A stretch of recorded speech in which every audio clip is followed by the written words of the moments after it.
What a day it has been. Welcome into Extra Time. Thank you as always for your tweets. Stewart, Robson and Frank Leboeuf still with us. Surprise, surprise, we've had quite a few tweets about Lionel Messi. With Messi on the verge of leaving Barcelona, don't you guys think it will be a risk for any club to take him with such big wages? Kind of like Ronaldo Juventus scenario, in which there may be too much focus on Messi and the team as a whole may just get worse, Robbo. I'm not sure the team will get worse. I mean, Messi will be a great signing for anybody as long as the other players fit around him and the manager knows what he's doing. I'm not sure he's going to be a good fit for Inter because Conte has a particular system that he wants to play, and he's then got to try and shoehorn Messi into it. The only place that Messi could play would be up front, and I'm not sure that's his best position. I think he'd like to play slightly deeper, but Messi's an outstanding player. Does he make the team any better? It's touch and go whether he improves Man City. He'd certainly improve Inter, but not with Conte. Would he improve PSG? Well, they've got two big players there in Neymar and Messi. Who would take centre stage? It's a real worry for whoever takes him on. Frank? Well, I think marketing-wise, merchandising-wise, it's not a problem to have a big wage like Messi, because when you have Messi, you're pretty sure of selling many shirts and having people coming to the stadium, getting the rights in the country he's going to play to see him playing on TV. So it's going to be a positive action to do so. Now, football-wise, well, we are coming to a conclusion where when you have a big star like Messi who is a real artist, you have to build the team around him, which is a problem, especially when you see that the last two winners of the Champions League, which are Liverpool and thank you, Bayern Munich, are built with a team, with a squad, with no stars, with no, let's say, artists, with good players, but who have to defend, who have to work for the squad. So it's a big problem. We can see it's a problem in Barcelona with Messi. It's maybe a problem for Paris Saint-Germain with Neymar and Mbappe. It can be a problem in other clubs. But when you have a team, when you have a squad, you have a chance to make sure that you can, as a coach, hold the team and make sure that the dressing room will follow you. Why has there been so much criticism of Neymar's performance but not much said about Mbappe, Frank? What has it been like in France? Well, Neymar signed for Paris Saint-Germain because he wanted Messi. He wanted to be the Messi or the Ronaldo of Paris Saint-Germain. Therefore, bringing the expectation and the big expectation from the fans and winning the Champions League. Is older than Mbappe. Mbappe just came back from injury, worked very hard to heal faster, and did so. And he's French. That's simple as that. He's French, people love him, he's a young player, he's a talented player, and we don't put all the responsibility on his shoulder. Now, Neymar came to be the star, to win the Champions League for Paris Saint-Germain, had an awful game in the final, missed 3 chances in the quarterfinal and semi-final. So people have the right to be upset with him, a little bit more on him than Mbappe. Robert? Neymar showed all the traits that we've seen from him in previous years. When they started to lose the game, when they weren't playing particularly well, he lost his discipline, he started rolling over, diving, going too deep, not picking out his passes, playing as an individual. It was all about him, and he didn't play, as Frank said, within the team. Yes, Mbappe didn't make the most of the situations. He had 1v1 against Kimmich on 2 or 3 occasions, but he said he's coming back from injury. He wasn't fully fit. You could see that. Didn't have that extra yard of pace that he normally does. But Neymar had a couple of games where he looked as though he was becoming a top professional again. And then he went back in the final to the old Neymar that was a showman that didn't perform well enough. Robert, what are your thoughts? I've just one thing, Dan. Sorry. I think there is one thing also. First, he was injured the 2 last year, where at the crucial moment where we were waiting for him, expecting a lot of things in the Champions League. Then, after the 2 years, he said that he wanted to leave Paris Saint-Germain to go back to Barcelona. So the resentment just came back after the final, because he would have been forgotten and forgave. If he had won the final, but he didn't. He failed, and it's why you see all the resentment coming back. Robbo, thoughts on the recent England squad that was announced? Which player was robbed the most of a spot? Jordan Henderson, Grealish, Wan-Bissaka or Maddison? I think Maddison has had a good season. Wan-Bissaka is a good right back, but the one that everybody in England's talking about is Jack Grealish, because a lot of the big clubs are looking at him. He's had a good season for Aston Villa. He went past people. He was their captain. He looked a much better athlete, a much better character. And Gareth Southgate knows him a lot from the under-21, so maybe something's gone on there with the under-21s that he doesn't like his character or something about his play. But I think Jack Grealish is the one that can feel a little bit aggrieved that he wasn't picked in the squad.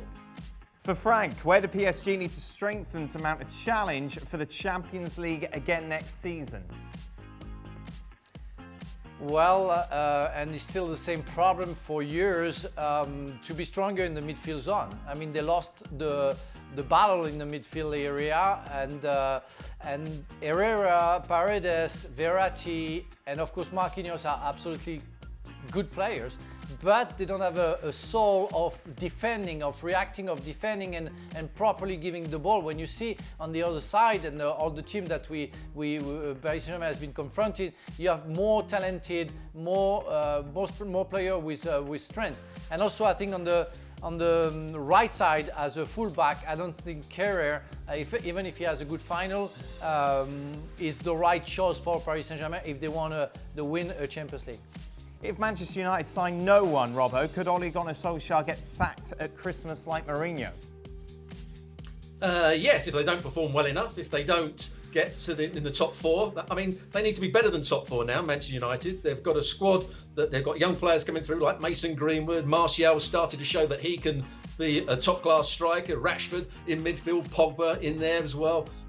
Harry Maguire, whatever happens with him, he's still a decent centre-half. They've got some good players and they're a good team, but Ole Gunnar Solskjaer needs to make sure they're in the top four by Christmas, otherwise he'll be struggling. Frank, what club is most likely to enable to retain the league title next season? Bayern Munich, Juventus or Liverpool? Oh, I would say Liverpool, because it's going to be a battle between Manchester City and Liverpool. Bayern Munich, I think, is far way better than any other club in Germany. And Juventus, even if Inter Milan is just behind, are still, for me, they are still the favourites for me for the next season.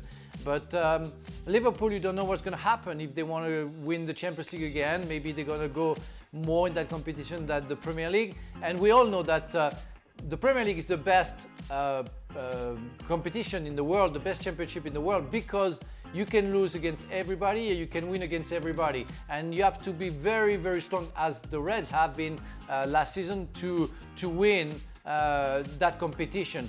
I mean, it's a tough one, and you have to be spot on week in, week out, and it's why I think it's going to be hard, and it's always hard to keep the trophy 2 years in a row.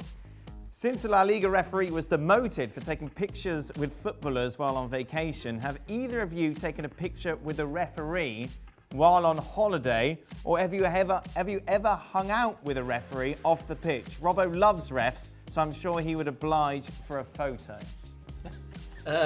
No, I've never had a photo with a referee. I've been on camera with a referee quite a bit last season. Our friend Peter Walton and I did a show together, and what a nice character he was. Terrible referee, had no idea about the laws of the game, made some poor decisions, but a lovely bloke, and I didn't mind being on camera with him. One of my favourite hobbies is to search Peter's name when he's on BT Sport, just looking at the abuse that he gets from all of his refereeing decisions. Frank, did you ever hang out with a referee, have a photo with a ref?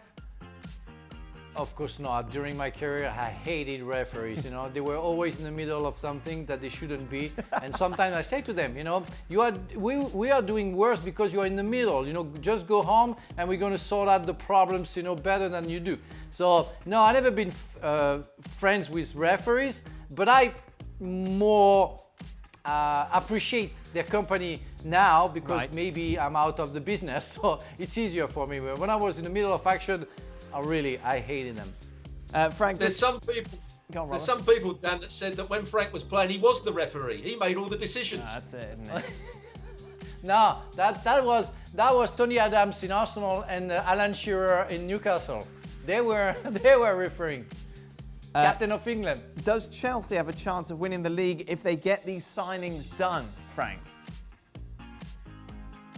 They're going to get closer to Liverpool and Manchester City. Now, you know, it's always hard to say before the season how the alchemy, you say, is gonna go, and the chemistry.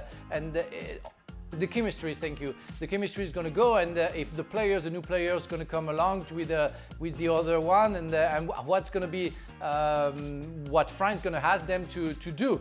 Well, again, they're going to get closer because I think they're going to be more talented, and there will be more competition between the players. So everybody's going to give more than 100%. So of course, but I still think that City and Liverpool are ahead, and a lot. So Chelsea will have to be humble, work hard to finish third again, and maybe grab another seat, and with a big surprise, win the title. Oh, come on, Blues! Oh, come on, Blues! That was a bit subdued at the end, Frank. That was more of a come on, Blues, right into the camera. Yeah, you know, when you love, you're a little bit blind. That's yes, the thing. You cannot deny, you know, the fact that you want them, even if you see and you know it's going to be very, very hard. But you try. That's very true. Frank, should PSG sign Suarez? Oh my God, the Suarez fans are going to hate me again. No, Suarez is... you hate Luis I mean, Suarez. No, it's not I hate Suarez. I don't like the way the guy behaved when he was playing sometimes, you know, binding players, you know. I mean, that's crazy. So he was a fantastic player. When he played for Liverpool, he was absolutely fantastic. It's no doubt that he was a talented player, but he was, I think, his time passed. Like Higuain, we talked about Higuain. It's over. Like me, you know, like, I don't know, Platini. It's over. Bye-bye. Suarez can go, you know, to another league, to another club, but he cannot have the same challenges that he had because his body say, stop. Robbo, which team excites you the most going into the new season? Oh, what team excites me Chelsea. most? Well, I'm going to go with Chelsea. Yeah. I'm going to just go on to what Frank was saying. All those players coming in will certainly make Chelsea a better team. But the one thing, the most important thing for Chelsea is that Conte is fit and he's playing in the central midfield position, his best position, and he's running that midfield defensively, making sure they're really good, or he's really good in front of the back three or back two, whatever they're playing.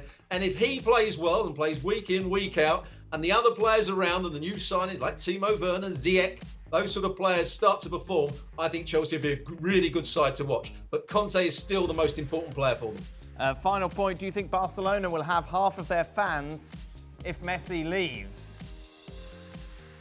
No, I don't think they will. I think they certainly turn up in the stadium, but I don't think they're going to be a particularly happy bunch.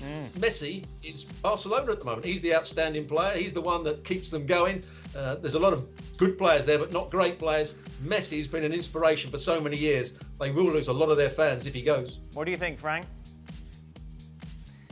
Well, the change will be huge. Messi belonged to a generation of young fans who saw Messi always playing in Camp Nou. So they will have to wait, maybe forever, to see another fantastic player like they had the chance to see. So Barcelona is going to go to a time where I guess it's going to be hard, like Manchester United, like Arsenal, like Bordeaux, even Marseille, and some other big clubs I've been through. It's going to be hard, and I wish them the best. But yeah, they won't like, that's for sure. They won't like the fact that Messi leaves. It's going to be some story, isn't it, over the next few days as it develops. Thank you very much to Robbo and Frank. We'll be back tomorrow for more. Well, thank you very much for watching ESPN on YouTube. For more sports highlights and analysis, be sure to download the ESPN app. And for live streaming, premium content, and let's not forget as well, ESPN FC 7 days a week, subscribe to ESPN+.